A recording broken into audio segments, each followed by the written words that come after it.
আসসালামু আলাইকুম। আজকে 21শে ফেব্রুয়ারি, আর আমার পিছনে একজাক নবীন প্রজন্ম, যারা আগামী দিনের হবে তরুণ প্রজন্ম। আর এই তরুণ প্রজন্মের কাছে আমার কিছু জিজ্ঞাসা, কিছু জানার। আজকে আমরা 21শে ফেব্রুয়ারি উপলক্ষে, মানে আন্তর্জাতিক ভাষা দিবস যাকে বলে, আমরা বাংলাদেশের পাশাপাশি বিশ্বের বিভিন্ন দেশে আজকের এই আন্তর্জাতিক মাতৃভাষা দিবস পালিত হচ্ছে। বিশেষ করে যারা বাংলাদেশকে ভালোবাসেন, বাংলাদেশের ঐতিহ্য ইতিহাসকে ভালোবাসেন, তারা আজকে প্রত্যেকেই আন্তর্জাতিক এই মাতৃভাষা দিবসকে উপলক্ষে প্রত্যেকেই এই ভাষা শহীদদের প্রতি সম্মান জানানোর জন্য সবাই শহীদ মিনারে ফুল দিয়ে শ্রদ্ধা জানাইতেছে। কিন্তু এই যে আমার পিছনে একজাক নবীন প্রজন্ম, তারা আগামী দিনে এই তরুণ প্রজন্ম হবে, যাকে আমরা বলি জেনজি, ইংরেজিতে যাকে বলা হয় জেনজি। এই জেনজিরা কি জানে এই 21শে ফেব্রুয়ারি আন্তর্জাতিক মাতৃভাষা দিবস কিভাবে এসেছে? এই 21শে ফেব্রুয়ারি আন্তর্জাতিক মাতৃভাষা কাদের রক্তের বিনিময়ে এসেছে, কাদের জীবনের বিনিময়ে এসেছে? আমরা যাদেরকে আজকে ফুল দিয়ে সম্মান জানাইতেছি, আমাদের এই তরুণ প্রজন্ম জেনজিদের জানা উচিত এই ভাষার জন্য যারা জীবন দিছে, তাদের জীবন কারা কেড়ে নিছে, কারা এই জীবনগুলোর নেওয়ার পিছনে দায়ী।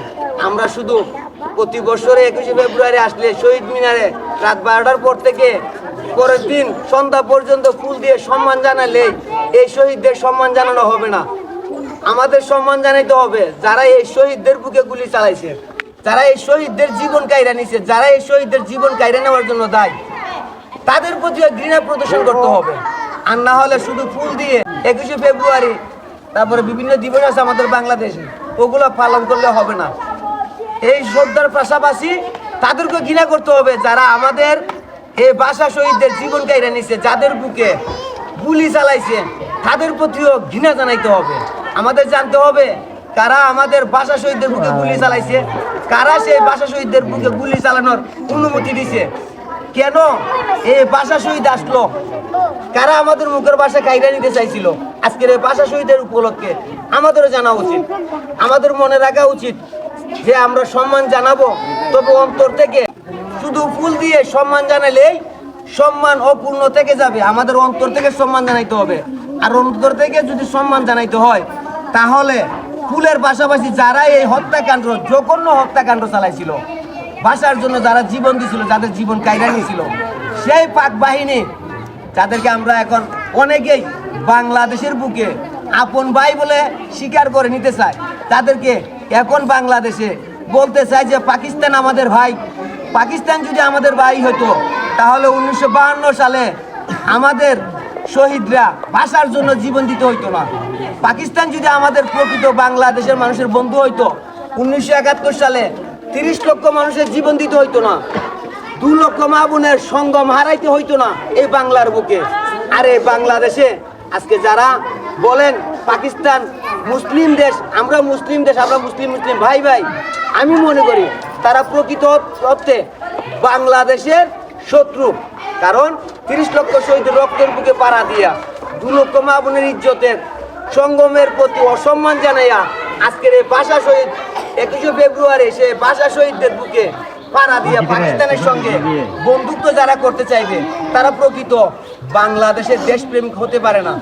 তাই আমি মনে করি আমাদের নবীন প্রজন্ম, তরুণ প্রজন্ম, যাদেরকে আমরা জেনজি বলি, তাদের মনে রাখা উচিত এই বাংলাদেশ তাদের রক্তের উপর দিয়ে গড়ে উঠেছে, কারা এই দেশের জন্য জীবন দিচ্ছে, তাদের প্রতি সম্মান অন্তর থেকে জানাইতে হবে। শুধু ফুল দিয়ে সম্মান জানাইলেই সে সম্মান হয় না। আমি একজনকে সালাম দিলাম, তাকে যদি দেখেই সালাম দেই, অন্তর থেকে না দেই, এই সালামের কোনো মূল্যায়ন নাই। তাই আমাদের শিক্ষা প্রতিষ্ঠানের যারা আছেন শিক্ষকবৃন্দ, আমরা আমাদের মুরব্বী, আমাদের গুরু, আমাদের উস্তাদ, আমি বাংলাদেশের প্রত্যেকটা শিক্ষা প্রতিষ্ঠানের শিক্ষকদের কাছে অনুরোধ করব, এই প্রজন্মরাই একদিন বাংলাদেশ গড়ে তুলবে, এই প্রজন্মই একদিন বাংলাদেশের হাল ধরবে। তাদেরকে আপনারা নিজ দায়িত্বে সঠিক ইতিহাস, দেশের প্রতি যারা, দেশের জন্য যারা জীবন দিচ্ছে, তাদের ইতিহাস তুলে ধরবেন, যাতে আগামী প্রজন্ম বলতে পারে, জানতে পারে, একজনকে প্রশ্ন করলে উত্তর দিতে পারে যে এই ভাষা শহীদ দিবস 21শে ফেব্রুয়ারি আমরা কীভাবে পেলাম, 16ই ডিসেম্বর, 26শে মার্চ, 1971 সালের যুদ্ধ, এইসব জিনিসগুলো এই প্রবীণদের মাথায় ঢুকাইতে হবে, এদেরকে বুঝাইতে হবে। তাহলেই কোনো একদিন এই প্রবীণরা, তরুণ সমাজ, এই জেনজিরা ভাষা দিবসের শহীদদের, 1971 সালের শহীদদের অন্তর থেকে সম্মান জানাবে। আর এটাই আমাদের আগামী দিনের কামনা হওয়া উচিত। সবাই ভালো থাকবেন, সুস্থ থাকবেন, এদের জন্য দোয়া করবেন। আল্লাহ হাফেজ।